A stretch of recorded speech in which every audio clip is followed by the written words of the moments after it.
हरे कृष्णा। आप सभी का हमारे YouTube चैनल पर बहुत बहुत स्वागत है। तो इससे पहले के अध्याय में आपने जाना था कि किस प्रकार देवर्षि नारद ने नारायण मुनि से उस व्रत के बारे में जानना चाहा था जिसे एक समय भगवान शिव ने देवी पार्वती से करने के लिए कहा था। उस व्रत का नाम है पुण्यक व्रत। आज आप रसपान करेंगे मार्गशीर्ष मास महात्म्य के अध्याय 8 का, और इसी अध्याय में आप जानेंगे कि पुण्यक व्रत क्या है, इस व्रत को रखने में किन किन सामग्रियों की आवश्यकता होती है और किन किन फलों की प्राप्ति होती है।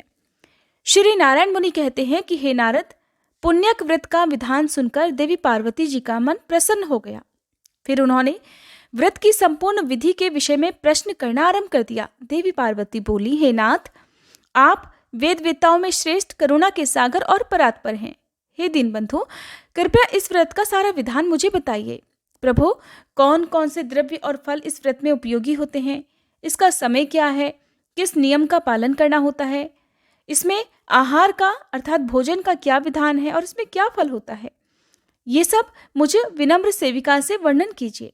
साथ ही एक उत्तम पुरोहित, पुष्प एकत्रित करने के लिए ब्राह्मण और सामग्री जुटाने के लिए भृत्यों को भी नियुक्त कर दीजिए। इनके अलावा और जो भी व्रत के लिए उपयोगी वस्तुएं हैं जिन्हें मैं नहीं जानती हूँ, वह सब भी एकत्रित करवा दीजिए, क्योंकि स्त्रियों के लिए तो स्वामी ही सब कुछ प्रदान करने वाला होता है। स्त्रियों की 3 अवस्थाएं होती हैं, कौमार, युवा और वृद्ध। कौमार अवस्था में पिता, युवा अवस्था में पति और वृद्धावस्था में पुत्र हर प्रकार से पालन करने वाले होते हैं। प्राणनाथ, आप तो सर्वात्मा, ऐश्वर्यशाली, सर्वसाक्षी और सर्वज्ञ हैं, सब कुछ जानते हैं। इसलिए अपने आत्मा की निवृत्ति का कारणभूत एक श्रेष्ठ पुत्र तो मुझे अवश्य ही प्रदान कीजिए। भगवान, ये तो मैंने अपनी जानकारी के अनुरूप आप जैसे महात्मा से निवेदन किया है। आप तो सभी के आंतरिक अभिप्राय के ज्ञाता और परम ज्ञानी हैं, भला मैं आपको क्या समझा सकती हूँ। ऐसा कहकर पार्वती जी ने बड़े प्रेम से अपने पतिदेव के चरणों में अपना माथा झुका दिया। तब कृपा सिंधु भगवान शिव कहने को तत्पर हुए। भगवान कहने लगे कि देवी, मैं इस व्रत की विधि, नियम, फल और व्रत में उपयोगी द्रव्यों और फलों का वर्णन करता हूँ, सुनो। इस व्रत के लिए मैं फल पुष्प लाने के लिए 100 शुद्ध ब्राह्मणों को, सामग्री जुटाने के लिए 100 भृत्यों को और बहुसंख्यक दासियों को, और पुरोहित के स्थान पर सनत कुमार जी को, जो संपूर्ण व्रतों की विधि के ज्ञाता, वेद वेदांत के पारंगत विद्वान, हरिभक्तों में सबसे श्रेष्ठ, सब कुछ जानने वाले और उत्तम ज्ञानी और मेरे ही समान है, उनकी नियुक्ति करता हूँ। तुम इन सभी को ग्रहण करो। देवी, शुद्ध समय आने पर परम नियम पूर्वक व्रत का अनुष्ठान करना चाहिए। प्रिय, माघ मास की शुक्ल त्रयोदशी के दिन इस व्रत का शुभारंभ होता है। उत्तम व्रती को चाहिए कि व्रत के आरंभ से पहले दिन उपवास करे और शरीर को अत्यंत निर्मल करके यत्नपूर्वक वस्त्रों को धोकर स्वच्छ कर ले। फिर दूसरे दिन सुबह सवेरे जल्दी उठ जाए और मुख को शुद्ध करके फिर निर्मल जल में स्नान करे। फिर हरि का ध्यान करके आचमन करे और पवित्र हो जाए। फिर भक्ति सहित श्री हरि को अर्घ्य देकर जल्दी ही अपने घर लौट आए। वहां पर धुली हुई धोती और चादर धारण करके पवित्र आसन पर बैठे। फिर आचमन और तिलक करके अपना नित्य कर्म समाप्त करे। सबसे पहले प्रयत्न पूर्वक पुरोहित का वरण करके स्वस्ति वाचन पूर्वक कलश की स्थापना करें। फिर वेद विहित संकल्प करके इस व्रत का अनुष्ठान करें। किसी भी व्रत में, जैसा कि मैं आपको हर वीडियो में बताती हूँ, कि अगर आप कोई व्रत करते हैं, पहली बार कोई व्रत प्रारंभ करना चाहते हैं, तो उसका संकल्प जरूर लेना चाहिए।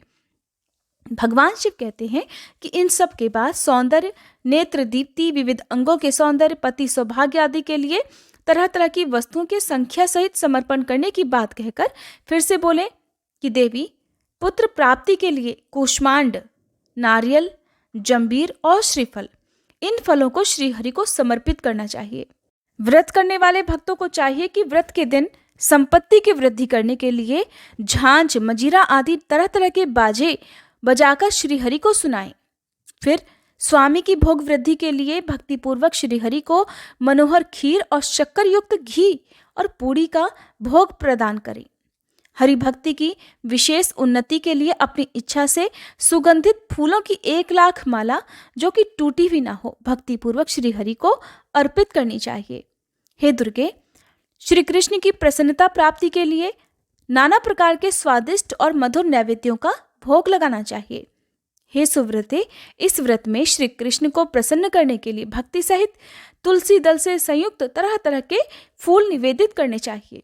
व्रती को चाहिए कि वह व्रत काल में जन्म जन्मांतर में अपने धन धान्य की समृद्धि के लिए हर दिन 1 सहस्त्र ब्राह्मणों को भोजन कराए। देवी, प्रतिदिन पूजन काल में फूलों से भरी हुई 100 अंजलियां समर्पित करे और अपने मन में श्री हरि की भक्ति बढ़ाने के लिए 100 बार प्रणाम करे। हे सुव्रते, व्रत काल में 6 महीने तक हविष्यान्न, 5 महीने तक फलाहार और 1 पक्ष तक हवि का भोजन करे। फिर 1 पक्ष तक केवल जल पीकर रहना चाहिए। अग्निदेव के लिए 100 अखंड रत्न दीपों का दान करना चाहिए। रात में कुशा का आसन बिछाकर उसके ऊपर बैठकर जागरण करना चाहिए। देवी, इस प्रकार व्रत के भलीभांति पूर्ण होने पर फिर उद्यापन करना चाहिए। उस समय 360 डलियाएं जो कि वस्त्रों से ढकी हुई और भोजन के पदार्थों, यज्ञोपवीत और मनोहर उपहारों से सजी हुई हो, उन्हें दान करना चाहिए। 1360 ब्राह्मणों को भोजन और 1360 तिल की आहुतियां देने का विधान है। फिर व्रत समाप्त हो जाने पर विधि पूर्वक 1360 स्वर्ण मुद्राओं की दक्षिणा देनी चाहिए। इसके अलावा व्रत की समाप्ति के दिन दूसरी दक्षिणा भी बताऊंगा। देवी, इस व्रत का फल यही है कि श्री हरि में भक्ति दृढ़ हो जाती है। श्री हरि के समान तीनों भुवनों में विख्यात पुत्र उत्पन्न होता है और सौंदर्य, पति, सौभाग्य, ऐश्वर्य और अतुल धन की प्राप्ति होती है। हे महेश्वरी, यह व्रत प्रत्येक जन्म में समस्त मनोवांछित सिद्धियों का बीज है, जिसका मैंने इस प्रकार वर्णन किया। इसलिए हे देवी, तुम भी इस व्रत का अनुष्ठान करो, साध्वी तुम्हें पुत्र उत्पन्न अवश्य होगा। ऐसा कहकर शिवजी मौन हो गए। श्री नारायण जी कहते हैं, हे नारद, इस प्रकार व्रत के विधान को सुनकर देवी का मन प्रसन्नता से खिल उठा। फिर उन्होंने अपने स्वामी शिवजी से दिव्य और शुभकारिणी व्रत कथा के विषय में जिज्ञासा प्रकट की। श्री पार्वती जी ने पूछा कि हे नाथ, ये व्रत और इसका फल तो और इसका विधान तो बड़ा ही अद्भुत है। भला किसने इस व्रत को प्रकाशित किया और इसकी श्रेष्ठ कथा का भी वर्णन कीजिए। तब श्री महादेव जी बोले, प्रिय, मनु की पत्नी शत्रुपा, जो पुत्र के दुख से दुखी थी, ब्रह्मलोक में आकर ब्रह्मा जी से बोली। शत्रुपा ने कहा, हे ब्राह्मण, आप तो जगत का पालन पोषण करने वाले और सृष्टि के कारणों के भी कारण हैं। इसलिए आप मुझे ये बतलाने की कृपा करें कि किस उपाय से बांझन को पुत्र उत्पन्न हो सकता है, क्योंकि हे ब्राह्मण, उसका जन्म, ऐश्वर्य और धन सब निष्फल ही होता है। पुत्रवानों के घर में पुत्र के बिना अन्य किसी वस्तु की शोभा नहीं होती। तपस्या और दान से उत्पन्न हुआ पुण्य जन्मांतर में सुखदायक होता है, परंतु पुत्र पिता को अर्थात इसी जन्म में सुख, मोक्ष और हर्ष प्रदान करता है। निश्चय ही पुत्र पुत नामक नरक से रक्षा करने का कारण भी होता है।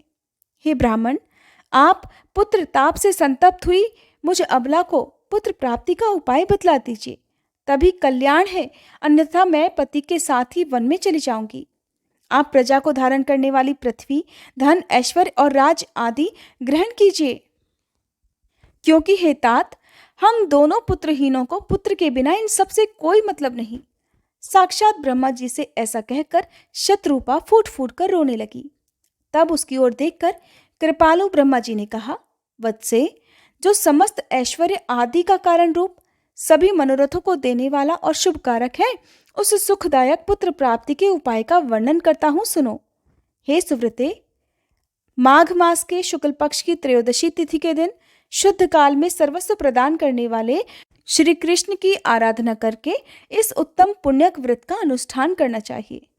कर्णव शाखा में इस व्रत का वर्णन किया गया है और इसे पूरे साल तक करना चाहिए। ये सारी अभीष्ट सिद्धियों का प्रदाता और सभी विघ्नों का नाश करने वाला है। व्रत के दिनों में वेदोक्त द्रव्यों का दान करना चाहिए। शुभे, तुम भी इस व्रत का अनुष्ठान करके विष्णु जी के समान पराक्रमी पुत्र प्राप्त करो। ब्रह्मा जी का कथन सुनकर शत्रुपा ने इस उत्तम व्रत का अनुष्ठान किया, जिससे उन्हें प्रेव्रत और उत्तानपाद नामक 2 मनोहर पुत्र प्राप्त हुए। देवहूति ने इस पुण्यप्रद और शुभ पुण्यक व्रत को करके कपिल नामक पुत्र प्राप्त किया, जो सब में श्रेष्ठ, सिद्ध और नारायण के अंश से प्रकट हुए थे। शुभ लक्षणा अरुंधति ने इस व्रत को करके शक्ति को पुत्र रूप में प्राप्त किया। शक्ति पत्नी को इस व्रत के पालन से पराशर नामक पुत्र की प्राप्ति हुई थी। अदिति ने इस व्रत का अनुष्ठान करके वामन नामक पुत्र प्राप्त किया। ऐश्वर्यशालिनी शची ने इस व्रत को करके जयंत नामक पुत्र को जन्म दिया। इस व्रत को करने से उत्तानपाद की पत्नी ने ध्रुव को और कुबेर की पत्नी ने नलकूबर को पुत्र रूप में प्राप्त किया। इस उत्तम व्रत के पालन से सूर्य पत्नी को मनु और अत्रि पत्नी को चंद्रमा पुत्र रूप में मिले। अंगिरा की पत्नी ने भी इस उत्तम व्रत का अनुष्ठान किया था, जिसके प्रभाव से उनके पुत्र बृहस्पति हुए, जो देवताओं के आचार्य कहलाते हैं। भृगु पत्नी ने इस व्रत का पालन करके शुक्र को पुत्र रूप में प्राप्त किया था, जो नारायण के अंश और समस्त तेजस्वियों में परमोत्कृष्ट हैं, और ये ही दैत्यों के गुरु हुए हैं। देवी, इस प्रकार मैंने तुमसे व्रतों में उत्तम पुण्यक व्रत का वर्णन कर दिया। हे कल्याणमयी गिरिराज नंदिनी, तुम भी इस व्रत को अब अवश्य करो। शुभे, यह व्रत राजेंद्र पत्नियों के लिए सुख साधने वाला है, देवियों के लिए सुखप्रद है, और साध्वी नारियों के लिए तो यह प्राणों से बढ़कर भी प्रिय है। महासाध्वी, इस व्रत के पुण्य प्रभाव से संपूर्ण देवताओं के ईश्वर और स्वयं श्री कृष्ण तुम्हारे पुत्र होंगे। नारद ऐसा कहकर शंकर जी मौन हो गए। फिर परम प्रसन्न हुई पार्वती देवी ने शंकर जी की आज्ञा से उस व्रत का अनुष्ठान किया। इस प्रकार मैंने तुमसे गणेश जी के जन्म का कारण, जो कि सुखदायक, मोक्षप्रद और सार रूप है, वर्णन कर दिया। हे देवर्षि, अब और क्या सुनना चाहते हो? तब देवर्षि नारद ने मुनि नारायण से जो भी प्रश्न किए, उनका वर्णन आप अगले अध्याय में सुनेंगे। उम्मीद करती हूँ हर बार की तरह आज का अध्याय भी आपको पसंद आया होगा। वीडियो अच्छी लगी हो तो वीडियो को लाइक करके आज की भागवत कथा भी आप हमारे चैनल पर जरूर सुनिएगा।